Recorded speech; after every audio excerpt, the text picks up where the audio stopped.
Hi வணக்கம். நம்ம இன்றைக்கி எக்ஸ்பர்டைசர் அகாடமி தமிழ் சேனல் மூலமாக கற்றுக்க போகிற ஈஸி சயின்ஸ் என்ன அப்படின்னு சொல்லி பார்த்தீங்கன்னா, why do leaf turn yellow colour?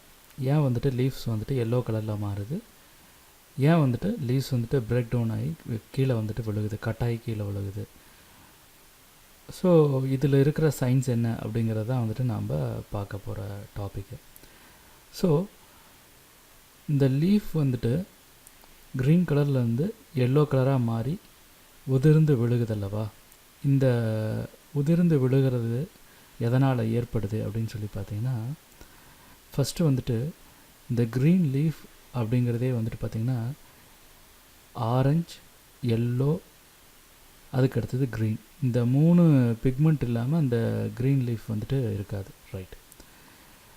ஆனால் க்ரீன் தான் வந்துட்டு மேஜர் ரோல் வந்துட்டு ப்ளே பண்ணும். க்ரீன் தான் வந்துட்டு அதிகமாக இருக்கும். ஏன் அப்படின்னு சொல்லி பார்த்தீங்கன்னா, இந்த க்ரீன் கலரை வந்துட்டு குளோரோபில் அப்படின்னு சொல்லி சொல்லுவாங்க.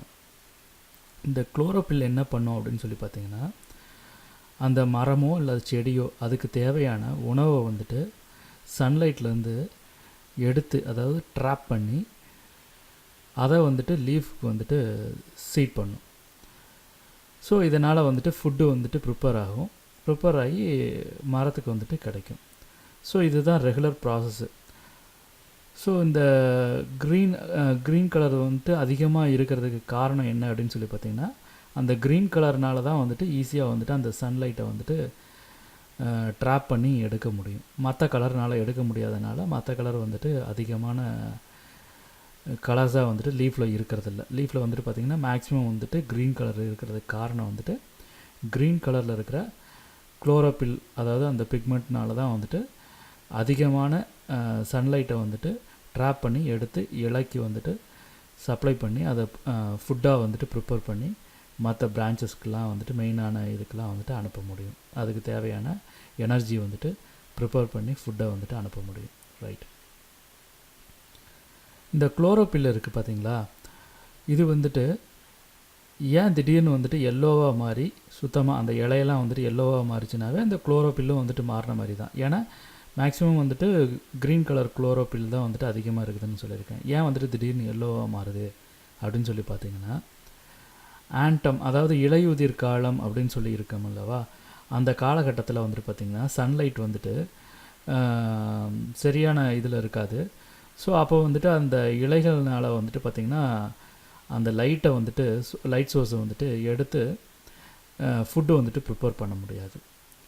ஸோ இதனால் என்ன பண்ணும் அப்படின்னு சொல்லி பார்த்திங்கன்னா, இந்த க்ரீன் குளோரோபில் வந்துட்டு ஃபுட்டு ப்ரிப்பேர் பண்ண முடியாதனால இந்த மரம் இருக்குது பார்த்திங்களா, இந்த மரம் என்ன பண்ணும், ஆட்டோமேட்டிக்காக அதை வந்துட்டு கட் பண்ணி விட்ரும். எதனால் கட் பண்ணி விடுது அப்படின்னு சொல்லி பார்த்திங்கன்னா, இப்போ இந்த மாதிரி நிறைய லீவ்ஸ் இருக்குமா மரத்தில். ஸோ இந்த மாதிரி தேவையில்லாத, அதாவது அதனால் ப்ரிப்பேர் பண்ண முடியாது அப்படிங்கிற பட்சத்தில் அது என்ன பண்ணும், மெயின்டெனன்ஸ்க்காக அந்த இலையை வந்துட்டு கட் பண்ணி விட்டுரும். ஆட்டோமேட்டிக்காக கட் பண்ணி விட்டுச்சுன்னா தான் இப்போ அதுக்கிட்ட இருக்கிற கம்மியான எனர்ஜியை வச்சு ரொம்ப நாள் உயிரோட இருக்க முடியும். ஸோ அதனால் என்ன பண்ணும், அந்த இலை வந்து தேவையில்லாத இலை, அதனால் ஃபுட்டு ப்ரிப்பேர் பண்ண முடியல அப்படின்னாவே அதை ஆட்டோமேட்டிக்காக கட் பண்ணி விட்ரும். கட் பண்ணால் என்ன ஆகும் அப்படின்னு சொல்லி பார்த்திங்கன்னா, இந்த க்ரீன் குளோரோபில்லாம் மறைஞ்சு எல்லோ, ஆரஞ்சு கலர்ஸ் வந்துட்டு வெளியே வர ஆரம்பிச்சிடும். அதனால தான் வந்துட்டு பார்த்திங்கன்னா உங்களுக்கு கலர் சேஞ்சஸ்லாம் வந்துட்டு நடக்கிறதுக்கான காரணம் என்ன அப்படின்னு சொல்லி பார்த்திங்கன்னா, அந்த இலை உதிரம் தருவாயில் வந்துட்டு பார்த்திங்கன்னா க்ரீன் கலர் இருக்கிற குளோரோபில்லாம் இல்லாமல் போய் எல்லோ கலர் பிக்மெண்ட் வந்துட்டு அதிகமாக வந்துட்டு வெளியில் தெரிய ஆரம்பிக்கும். ஸோ இதுதான் வந்துட்டு இந்த இலையுதிர் காலத்தில் வந்துட்டு நடக்கக்கூடிய ப்ராசஸ்ஸு. ஸோ இதே போல் இன்ட்ரெஸ்டிங்கான டாப்பிக்கில் கண்டிப்பாக நெக்ஸ்ட் கிளாஸில் பார்க்கலாம். இந்த வீடியோ டியூட்டோரியல் உங்களுக்கு பிடிச்சிருந்ததுன்னா லைக் பண்ணிக்கோங்க. எக்ஸ்பர்டைசர் அகாடமிக் சேனலை சப்ஸ்கிரைப் பண்ணாதவங்க சப்ஸ்கிரைப் பண்ணிக்கிங்க. கூடவே பெல் ஐக்கானையும் கிளிக் பண்ணிக்கிங்க. தேங்க்யூ, பாய் பாய்.